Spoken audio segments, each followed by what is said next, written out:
Bonjour à tous et bonjour à toutes, ici Samy pour eProg et aujourd'hui une nouvelle vidéo sur les éditeurs HTML. Donc à travers les différents OS qu'on va aborder, donc OS X pour les utilisateurs de Mac, Windows 7, Windows 8 et enfin Linux, du moins la distribution Ubuntu. Donc avant tout ça, le générique.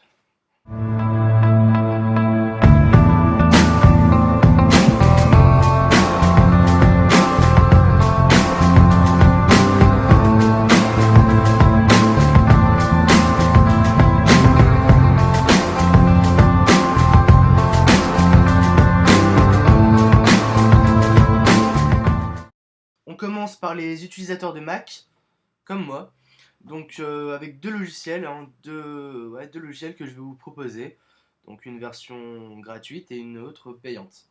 On va commencer par la gratuite, que j'aime particulièrement beaucoup, qui s'appelle Komodo, donc Komodo Edit, et qui va gérer bien sûr le HTML, le CSS, le PHP, une multitude de langages. Ça fonctionne vraiment très simplement. Quand vous l'ouvrez pour la première fois, vous allez tomber sur la même page que moi. Il suffit juste de faire New File, d'aller dans Web et de sélectionner bien sûr votre langage web préféré. Après, bien sûr, il y a d'autres langages, comme on peut le voir ici. Donc ça supporte vraiment beaucoup de langages, notamment le PHP, dont on va parler dans quelques semaines. Voilà. Donc il suffit juste d'ouvrir, par exemple si je veux programmer en HTML5, d'ouvrir voilà, ça. Donc vous avez une surlignance, euh, plutôt un code couleur au niveau des balises qui est plutôt intéressant. Ça évite d'écrire tout noir ou voilà, on s'y repère beaucoup mieux. Donc voilà, c'était Komodo Edit qui dispose sur Mac, sur Windows, sous Linux aussi, mais je vous le conseille sur Mac, vu que j'ai d'autres logiciels à vous conseiller donc sur les différentes versions. Ensuite, donc Dreamweaver, c'est ce que j'utilise au jour le jour, qui est vraiment très complet. C'est l'un des plus complets que je connais et qui fonctionne vraiment très simplement avec, vous allez voir, une sorte de raccourci. Vous allez voir. Donc avec Dreamweaver, donc on fait fichier nouveau, on choisit le langage qu'on veut.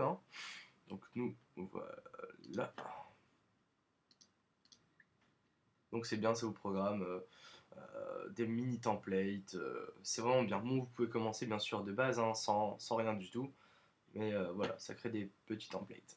Et donc petite chose vachement intéressante, c'est ça. Vous allez cliquer sur en direct et vous avez votre code vraiment en direct. Donc c'est sympa, ça peut. Voilà, ça vous donne vraiment en direct ce que ça peut donner, ce que votre site donne. Ça vous évite euh, de changer de l'éditeur HTML vers le navigateur, et, à moins d'avoir deux écrans bien sûr. Mais là c'est l'idéal.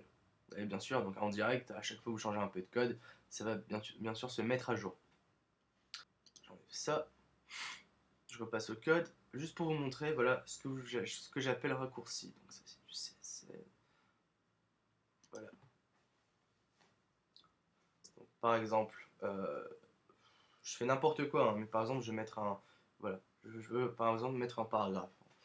Et ben, vous allez avoir bien sûr un raccourci vers les différentes balises. Et ça, je trouve ça vraiment génial.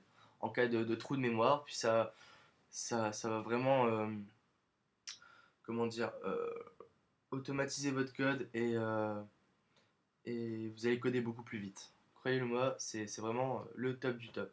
Bon, après, il y a bien sûr d'autres logiciels qui le proposent, mais moi je vous donne vraiment ces deux logiciels-là. Vous en faites ce que vous voulez. Maintenant, on va passer à la partie Windows. C'est par là. De retour sur Windows, le bon vieux bureau Windows, où je vais vous montrer ici donc un logiciel, un éditeur plutôt HTML, enfin plusieurs langages qui est vraiment super, qui est français, enfin qui est en français et qui est vraiment gratuit et open source. Il s'appelle Notepad++, avec un code couleur vachement intelligent. C'est vraiment un très bon logiciel. Donc vous programmez très simplement. Avec donc pour se repérer en code couleur, vous avez les différents langages qui sont supportés par ce logiciel-là. Donc vous avez donc en H, je devrais trouver de l'HTML. Ouais. Il y a vraiment tous les langages ici PHP, donc c'est vraiment bien pour les codes couleurs. Et ensuite vous faites enregistrer, puis vous l'enregistrez en fichier en .html. Maintenant je vais vous parler d'un petit truc sur Windows, quelque chose qui est spécial et qui est vraiment propre à Windows. C'est que parfois on ne peut pas changer le nom de l'extension d'un fichier. Exemple, ici vous avez un fichier texte, mais par exemple si je veux le renommer en fichier HTML, donc on va voir test.html. Qu'est-ce qui va se passer? Ça va être encore un fichier texte.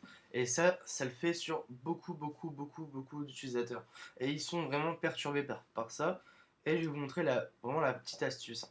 Donc vous allez dans Organiser, Options des dossiers et de recherche, Affichage. Vous descendez un peu, donc ici c'est pour afficher les dossiers cachés. Hein. Et vous décochez Masquer les extensions des fichiers dont le type est connu. Et vous faites Appliquer. Et vous voyez ici, vous pouvez donc faire renommer, enlever le point .txt et vous voilà avec un fichier HTML. Donc c'était la petite astuce hein, sur Windows 7. Maintenant on passe à Windows 8. Voilà donc sur Windows 8. Et ici donc je vais vous conseiller exactement en fait la même chose que sur Windows 7. Hein. C'est vraiment Notepad++, hein, une version gratuite, légère. Hein, c'est vraiment le best, hein, le meilleur. Ce que je vous conseille, voilà. Donc c'était juste pour ça. Donc on passe maintenant sur Linux. Hein. C'est parti.